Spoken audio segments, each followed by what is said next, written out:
네, 만나고 싶은 제가자나 스님을 초대하는 단박 인터뷰 순서입니다.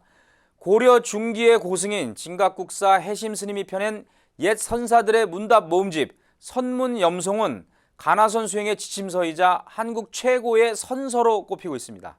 네, 조계종 사회복지재단 상임이사 보경 스님이 선문염송의 핵심 내용을 선별해 일반인들도 알기 쉽게 풀어 쓴 책을 펴냈습니다.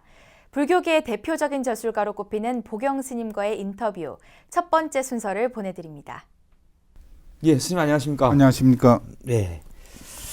예, 스님 하면은 이제 조계종 사회복지재단 상임이사시고, 예. 그리고 이 송광사의 서울 포교당이죠. 서울 법련사 주지를 오래 하셨는데, 예. 소임은 이제 놓으셨지만은 예. 법련사 주지스님으로도 아주 잘 알려져 있습니다. 10년이 훨씬 넘으신 걸로 제가 알고 있는데요. 그리고 이제 그동안이니까 서울에서 여러 가지 일을 하시면서 많은 변화가 있었죠, 스님께서. 예. 예, 좀 그 소개해 주세요. 그동안의 그 변화라든지 생활상. 예. 예. 이제 법련사 주지를 세 만기, 그러니까 12년을 12년. 살았고요. 예. 그 주지를 사는 동안 예. 그 동국대에서 이제 예. 박사까지 이제 마쳤습니다. 예. 예. 그러니까 꼬박 10년 이제 공부도 좀 했고, 예. 그리고 이제 그 소임을 이제 마치고 나서는 예. 조계종 사회복지재단 예. 상임이사를 맡아서 지금 이제 우리 불교계 사회복지 예. 현장에서 열심히 일하고 있습니다. 예, 그래서 스님을 그 화면에서 많이 봤습니다. 예. 많은 불자들이나 시청자들이 많이 예. 봤고요. 자, 이번에 사실 책을 냈습니다. 이 11번째 책이시죠? 예. 선문영송 강설. 예. 두꺼운 책인데, 예. 와, 이 책을 쓰셨는데, 자, 이 책을 내고 나니까 뭐 소감이 남다르시죠? 예. 하나의 큰 또 그 뭐랄까요, 결과물 내놓으신 건데, 예. 어떤 느낌이 드십니까? 제가 이제 10번째 책이 제 이제 박사학위 그 논문이기도 했던 예. 수선사 연구였습니다. 그러니까 이제 송광사 800년 선문의 이제 역사와 선 사상을 예. 주제로 해서 이제 논문을 썼고, 그러니까 한 산문의 선 사상을 주제로 해서 그 나온 이제 논문은 뭐 처음이라고. 처음이군요. 예, 그렇습니다. 그래서 이제 송광사 800년 예. 역사의 선 사상을 썼고, 예. 그 이번에는 이제 진각해심국사의 선문염송, 이제 이 중에서 전체는 이제 1463개 되는 대단히 이제 방대한 분량이거든요. 그렇죠. 근데 그 중에서 제가 좀 한 140여 책 정도 이제 추려 가지고 그것을 현대적인 이런 해석을 좀 가미해서 그렇게 강설집 책을 내게 됐습니다. 강설집이군요. 예. 그러니까 그 말씀하신 대로 선문영송 강설은 진각 해신국사의 그 내용, 설한 내용을 예. 정리한 책이군요. 쉽게 말해서. 이제 해석을 한 거죠. 해석을 한 거죠. 예. 해석을 한 책이고. 예. 그러면은 그 아까 말씀한 대로 그 공안 예. 화두 가운데 1463칙이 담겨 있는데 예. 이거를 가려 뽑으신 거군요, 스님께서. 예, 그렇습니다. 어떤 기준에 의해서 뽑으신 건가요? 이제 원래 생각은 제 나름대로 그 법문의 체계를 좀 한번 세워보고 싶었습니다.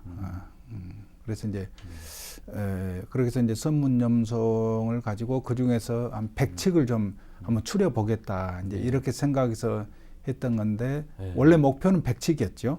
그런데 이제 하다 보니까 좀 한 140여 칙 정도 더 늘어나서 예. 그렇게 하고 또 그것을 이제 가나선 또 이야기도 많이 하고 또 화두 이러면 이제 어렵게 생각하지 않습니까? 예.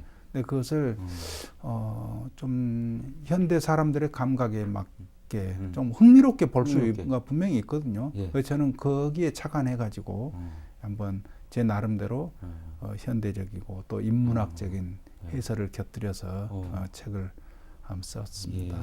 그렇다면 이 책을 오래전부터 구상하신 건가요? 어떤 계기가 따로 뭐 있으셨는지?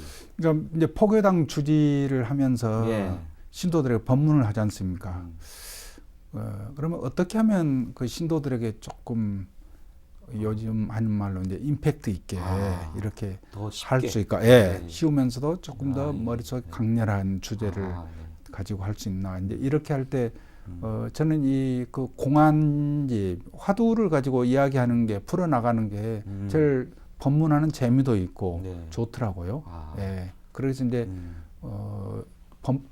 주지하면서 신도들의 법문하고 또 그런 필요성이 이제 밑바닥에 이제 그렇죠. 깔린 거죠. 그럼 이 책을 읽는 분들에게 특별히 이 책을 읽을 때는 전 이런 식으로 읽어달라 뭐 이렇게 뭐 당부하고 싶은 혹시 부분이 있나요? 예. 이제 관점을 가지고 이제 보는 거죠. 예. 그러니까 이제 이 공안 또 이 이제 문답 있지 않습니까? 예. 이것은 이제 제 관점으로 또 보는 거고요. 예. 근데 책을 읽는 독자는 또 다른 관점이 예, 보일 볼수 겁니다. 있죠. 예. 예. 제가 이제 나름대로 이것은 나는 이런 방법으로 봤습니다. 예. 그럼 여러분은 내 이 방식을 보고 어떤 생각이 떠오르세요? 예. 그렇게 해서 이제 하나의 다른 관점을 사실은 촉발시키는 거죠. 예. 어떻게 보면 논쟁을 할 수도 있는.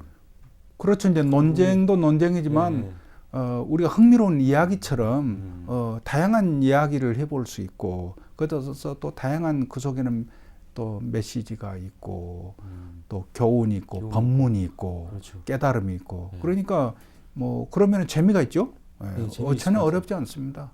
예, 저는 그렇군요. 공안을 그렇게 생각하니까요. 미리 겁먹을 필요 없군요. 그럼요. 책이 두껍다고 해서. 예. 예. 스님이 가려 뽑은 화두이기 때문에 예. 이 화두 가운데 특별히 애착을 갖는 부분이 있지 않을까 싶은데요. 예. 그걸 좀 소개해 주실 수 있습니까? 애착이라기보다도 조금 뭐 흥미로운 예. 거 이제 문득 생각나는 거 하나를 좀 이야기 한번 해볼까 싶습니다. 앙산이라고 하는 그 위양종의 이제 그 종조이기도 하고 그 아주 뛰어난 선사인데 이제 그 스님께서 하루는 여름에 그 한 젊은 스님과 이렇게 이제 비를 보고 있는 겁니다. 우리 어떨 때 보면은 막 그 비가 오는데도 굉장히 장대하게 내릴 때 있잖아요. 예, 아주 그러면 이제 막연하게 보고 봐질 때가 있죠, 그죠? 예. 취해서 이제 봐지는 때라 이 말이죠. 그래서 그 젊은 스님하고 비 구경을 이렇게 그 하는데 보통은 이제 제자가 스승에게 이제 묻고 하는데 이때는 이 스님이 제자에게 이제 물어보는 거예요. 젊은 스님에게. 이제 한자로는 이제 호우, 조로자, 비우. 그러니까 비가 좋지 말이죠. 우리 뭐 꽃이 좋지 이렇게 하지 않습니까? 비가 좋지, 좋은 비지 이래요. 그러니까 옆에 스님이 젊은 스님이 비가 좋습니다 이래요. 그러니까 스님이 그렇게 묻는 거예요. 좋은 게 어디에 있는 거지 이렇게요. 좋은 게 어디에 있는 거지. 우리가 무슨 뭐 할 때 막 좋다고 하는데 가만히 생각해 보면 정말로 좋은 게 어디 있는 건지 밖에 있는 건지 그것을 보고 있는 내가 좋은 건지 이런 경우 있지 않습니까? 있습니다. 그러니까 이 스님이 대답을 못 해요. 갑자기 그래 물으니까. 그러니까 이 스님 보고 이제 얘기를 하는 게 젊은 스님 보고 나에게 다시 물어봐라 이래요. 그 질문을 이 스님이 답을 못 했으니까. 그러니까 이 스님이 물어요. 스님, 좋은 게 어디에 있습니까? 그래서 이 스님, 위양 스님이 그 장대하게 내리는 비 있지 않습니까? 비를 이렇게 다 가리켰다 이래요. 그러니까 우리가 뭐가 막 좋다, 재밌다, 또 막 뭐 괴롭다 이제 이런 경우도 마찬가지입니다. 그러면 도대체 즐겁다 할 때 그 즐거움이 어디에 있는 건가, 괴로움이 어디에 있는 건가 이렇게 한번 생각해 본다면 우리 삶에 이렇게 많은 문제들을 좀 해결해 볼 수도 있고 되돌아볼 수 있지 않을까. 그래서 오늘 그 화두를 한번 소개해 드립니다. 좋은 게 어디에 있는가. 그런 걸 평소에 생활 잘 못하게 되는데 한번 질문을 던져본다는 거군요. 알겠습니다. 상당히 그 아주 의미 깊은 인터뷰로 일부를 마쳐야 될 것 같습니다. 스님 한 번 더 모시겠습니다. 감사합니다. 고맙습니다.